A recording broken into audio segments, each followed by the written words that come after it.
15 August Kupwad येथे घडलेल्या अत्यंत दुर्दैवी हल्ल्यात स्वर्गीय मनीषा केसरेकर यांचा मृत्यू झाला, तर गंभीर जखमी झालेले त्यांचे पती स्वर्गीय मोहन केसरेकर यांचेही उपचारादरम्यान निधन झाले।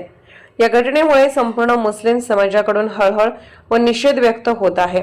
या प्रकरणातील आरोपी फरीद शेख याला कायद्यानुसार कठोरात कठोर शिक्षा तसेच फाशीची शिक्षा व्हावी यासाठी PSR ह्युमन राईट्स सांगली यांच्या वतीने सरकारी वकील ॲडव्होकेट प्रमोद भोकरे यांना निवेदन देण्यात आले व फरीद शेख यांचे केस कोणत्याही वकिलाने लढू नये यासाठी वकील बार असोसिएशनच्या अध्यक्षांना निवेदन देण्यात आले।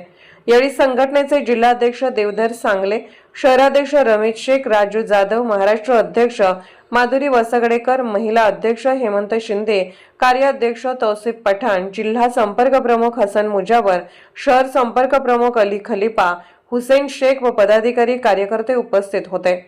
सदर आरोपीला लवकरात लवकर शिक्षा न झाल्यास आम्ही रस्त्यावर उतरू असे सांगण्यात आले।